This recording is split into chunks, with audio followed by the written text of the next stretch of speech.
Espaçonave Terra, versão e distribuição Sinapse. Terra, nossa nave espacial. Bem-vindo a bordo para esta viagem de 1 ano em torno do Sol. Estamos aqui. A Terra gira em sua órbita a 107 mil quilômetros por hora e alcançará a estação solstício dentro de 4 semanas. No programa anterior, talvez você tenha visto estrelas cadentes, as Leônidas. Elas se chamam Leônidas porque parecem vir da constelação de Leão, a meio caminho entre a Ursa Maior à esquerda no alto e Sírius à direita, logo acima do horizonte. Na realidade, as estrelas cadentes poeiras de cometas nada têm a ver com as estrelas que formam a constelação de Leão, bilhões de vezes mais afastadas. Os cometas deixam restos que a Terra atravessa. São as estrelas cadentes. Bem perto de nós, a 100 quilômetros de altitude, essas minúsculas poeiras se inflamam ao contato da atmosfera da Terra.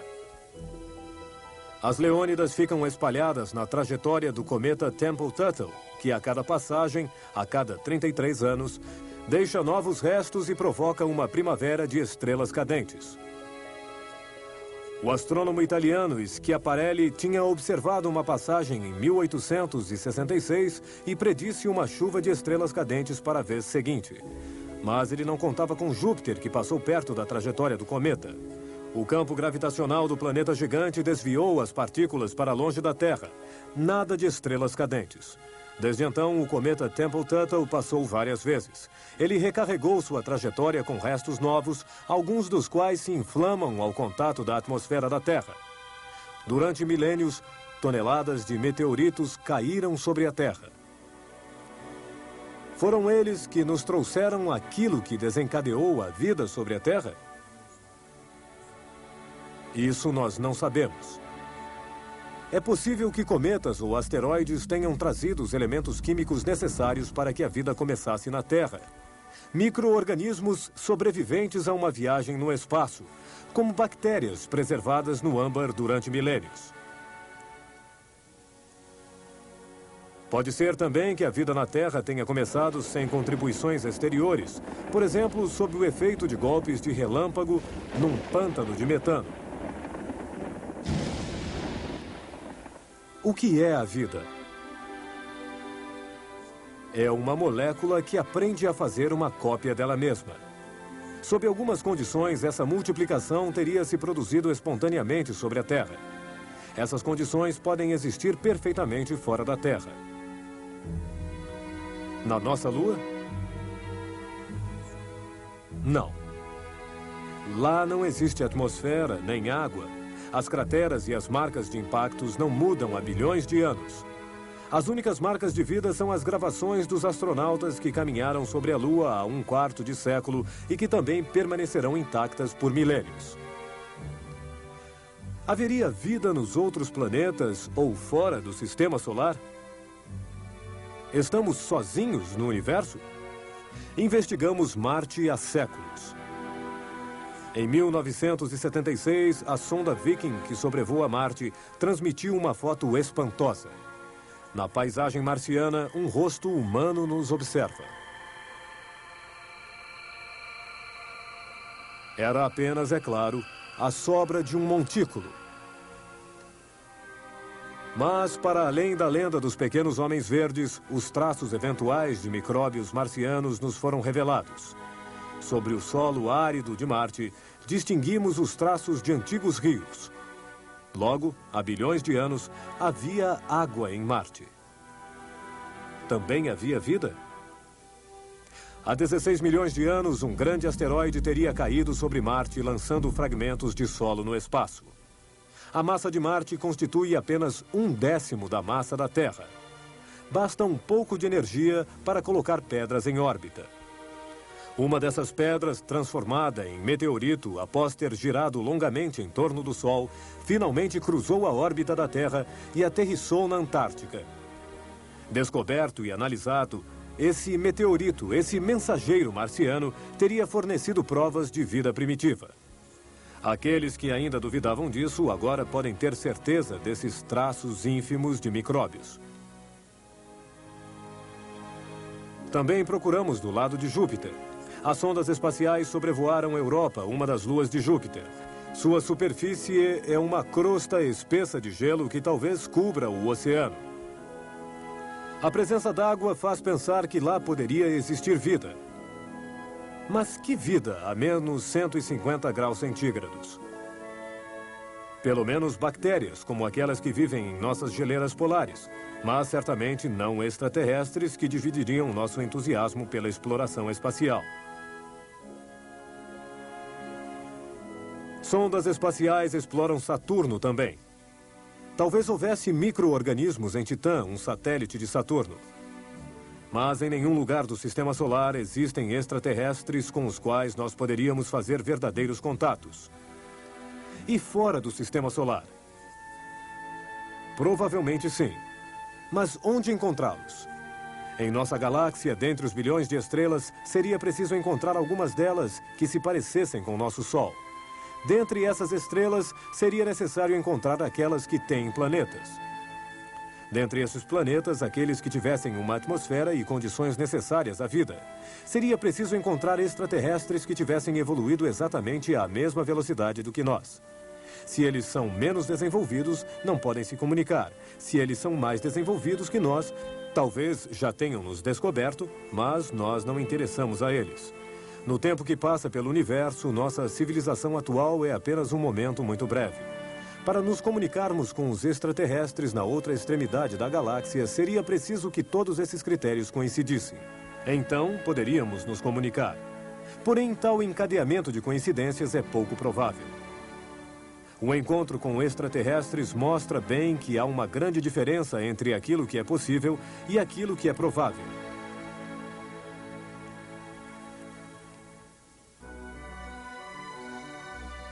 No próximo programa, vamos ver o crepúsculo. Uma vez que o Sol tenha passado sob o horizonte, ele ainda ilumina a paisagem enquanto se encontra a menos de um palmo abaixo do horizonte, 6 graus. Isso é o crepúsculo. Sob nossas latitudes, o Sol leva 1 hora para descer 6 graus sob o horizonte. Mais a sul, somente meia hora. No Equador, onde o Sol se põe perpendicularmente ao horizonte, o crepúsculo só dura 20 minutos. No Polo Norte, 6 semanas, porque o horizonte está quase paralelo ao plano no qual a Terra circula em torno do Sol. A Terra leva 365 dias para completar uma volta de 360 graus. Isso dá mais ou menos 1 grau por dia. É por isso que as estrelas se deslocam 1 grau por dia e aparecem 2 horas mais cedo todos os dias. E ao fim de 1 ano, após uma volta completa em torno da Terra, elas aparecem à mesma hora no mesmo lugar. De um ano ao outro, as estrelas são fiéis ao encontro. No próximo programa, veremos como distinguir a estrela Sirius do planeta Vênus, 2 astros muito brilhantes que às vezes aparecem no mesmo lugar no céu. O planeta Vênus circula na frente da tela de fundo do zodíaco, enquanto a estrela Sirius fica longe, abaixo do zodíaco. À noite, nós olhamos assim e vemos Vênus. De manhã, olhamos assim e é Sirius que vemos no mesmo lugar no céu. A cada vez que Vênus nos alcança em sua órbita interior, deveríamos vê-lo passar na frente do Sol, mas sua órbita é ligeiramente inclinada. Para ter um alinhamento perfeito, é preciso esperar mais de um século. Esse fenômeno raro, o trânsito de Vênus, mostraremos a você no próximo programa.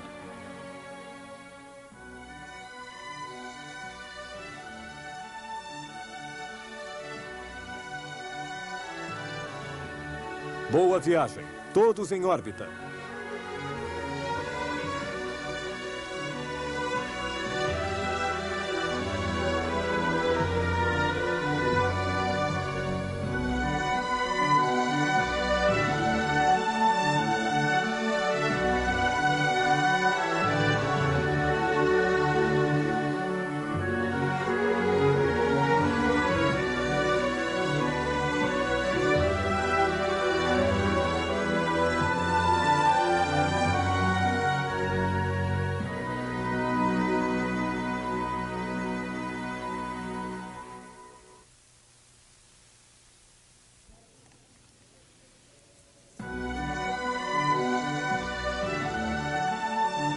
Espaçonave Terra, versão e distribuição Sinapse.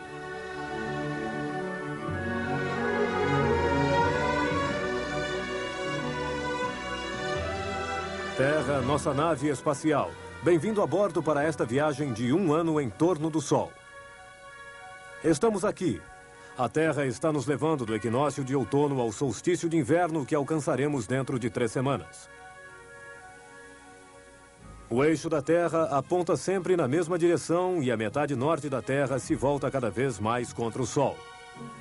Atualmente, no Círculo Polar, a noite dura 20 horas, o dia 4 horas. O horizonte a essa latitude está quase paralelo ao plano no qual a Terra circula em torno do Sol. No Equador, o horizonte é quase perpendicular a esse plano. À noite, o Sol mergulha em ângulo reto sob o horizonte. Quando o Sol acaba de passar sob o horizonte, é o crepúsculo. O Sol ainda ilumina um pouco a paisagem enquanto se encontra a menos um palmo sob o horizonte, 6 graus. Lá onde a maioria das pessoas mora, em torno do 45º paralelo, o Sol leva 1 hora para descer 6 graus sob o horizonte. O crepúsculo dura então 1 hora.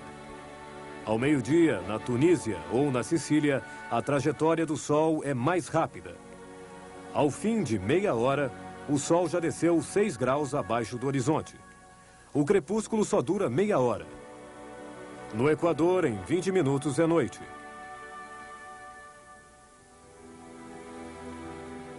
No Polo Norte, 6 semanas de crepúsculo. Você pode ver a progressão da Terra em sua órbita, tomando as estrelas como referências. Elas deslizam de uma noite a outra 1 grau para a direita. Em 365 dias, 360 graus. Uma volta completa. Na verdade, é a Terra que circula em torno do Sol e nós vemos todas as noites as mesmas estrelas um pouco mais cedo. 4 minutos mais cedo. Em 1 mês, isso dá 2 horas. Esta semana, às 22 horas, é a constelação de Órion que nasce no horizonte. As estrelas que você está vendo esta noite, às 22 horas, serão reencontradas daqui a 1 mês, em dezembro, 2 horas mais cedo, às 20 horas. E em janeiro você verá as estrelas exatamente no mesmo lugar, ainda 2 horas mais cedo, às 18 horas. E em fevereiro, 2 horas mais cedo, às 16 horas? Não, às 16 horas ainda será dia. As estrelas estarão lá, porém invisíveis, escondidas pela atmosfera que o Sol ilumina. Todos os meses a Terra passa na frente das mesmas estrelas 2 horas mais cedo. 2 horas durante 12 meses dá 24 horas, um dia completo. Portanto, durante 1 ano você verá as mesmas estrelas na mesma posição, à mesma hora de hoje. Os anciãos liam a hora nas estrelas. Também para você, o universo das estrelas pode ser um grande relógio. Se você não confundir estrelas e planetas. Todos os anos, o planeta Vênus escolhe uma outra estação para brilhar no céu à noite. Quando Vênus estiver visível no outono, à noite a oeste, você perceberá de manhã um astro brilhante no mesmo lugar do céu onde você viu Vênus na noite anterior. É Sírius. Costumamos confundir Sírius com Vênus, pois esses 2 astros muito brilhantes às vezes aparecem nos mesmos lugares. Eles pertencem, no entanto, a mundos completamente diferentes. Sírius é uma estrela. Ela fica muito longe de nós. Sua luz leva 9 anos para chegar até nós. Vênus é um planeta. Ele não brilha. Ele nos envia a luz que recebe do Sol. Vênus fica bem perto de nós. A luz que ele reflete chega a nós em 4 minutos. Vemos Sírius de muito longe. Vemos a estrela nesta direção e a encontramos no ano seguinte, à mesma data, à mesma hora, na mesma direção. Ao contrário, o planeta Vênus vai se mover. Ele está aqui, mas no ano que vem, quando repassamos por onde estamos hoje, ele estará longe, atrás do Sol. Para que Terra e Vênus se encontrem na posição desta noite, é preciso que eles se persigam até novembro de 2005, 8 anos. Enquanto Sírius, todos os anos, está no encontro deles. Por que o planeta Vênus aparece à noite no mesmo lugar do céu, onde no dia seguinte de manhã aparece Sírius tão brilhante quanto Vênus? Será que um dia o planeta Vênus vai passar na frente da estrela Sírius? Nunca. Tanto Vênus quanto a Terra e todos os planetas circulam mais ou menos no mesmo plano. Os grupos de estrelas, as constelações na parte de trás desses planos, formam o zodíaco. A estrela Sírius faz parte da constelação do Grande Cão, que fica mais baixa no céu do que no zodíaco, abaixo de Gêmeos. Vênus, durante seu périplo, passará assim sucessivamente na frente das constelações de Touro, Gêmeos, Câncer, Leão e todos os astros, mas jamais perto de Sírius ou perto da Ursa Maior, uma constelação bem acima do zodíaco. Como é que então vemos Vênus à noite no mesmo lugar que Sírius de manhã? É ainda por causa do eixo inclinado da Terra. À noite enxergamos assim. Vemos Vênus ao lado da constelação de Sagitário. De manhã, enxergamos assim. Sírius aparece no mesmo lugar do céu. Vênus à direita, no alto, e na frente do zodíaco, jamais encontrará Sírius, à esquerda, embaixo. Em sua órbita, Vênus é mais rápido do que a Terra. Toda vez que ele nos alcança, a cada 20 meses aproximadamente, deveríamos vê-lo passar entre nós e o Sol. Mas a órbita de Vênus é ligeiramente inclinada em relação à órbita da Terra. A maior parte do tempo, Vênus, visto da Terra, passa então um pouco acima ou abaixo do Sol. Todos os anos, no começo de junho e de dezembro, a Terra atravessa o plano da órbita de Vênus. Para um alinhamento perfeito, seria necessário que Vênus passasse nesse mesmo ponto exatamente no mesmo dia. Aí poderíamos ver Vênus transitar na frente do Sol. Um trânsito de Vênus é, portanto, muito raro. É preciso esperar mais de um século. Mas quando ele ocorre, o próximo vem apenas 8 anos mais tarde.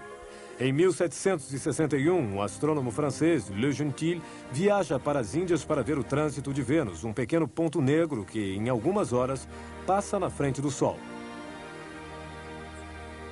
Mas Le Gentil chega atrasado. Frustrado e persistente, Le Gentil permanece nas Índias. Ele sabe que 8 anos mais tarde, Vênus mais uma vez passará na frente do Sol. Para você será em 2004 e depois em 2012 a ocasião de ver com seus próprios olhos a ordem nessa desordem das órbitas.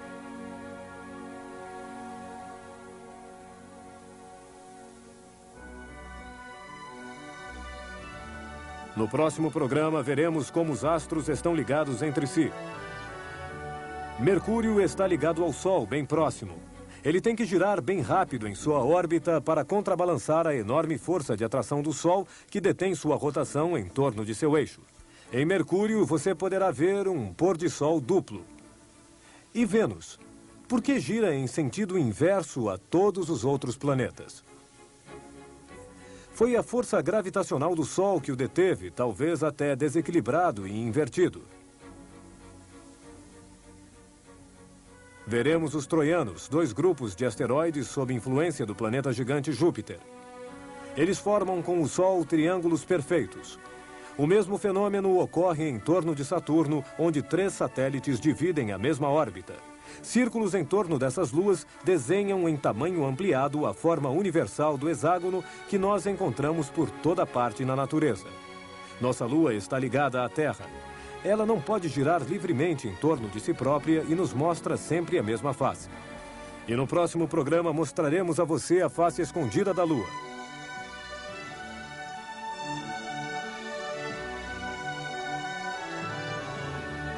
Boa viagem, todos em órbita.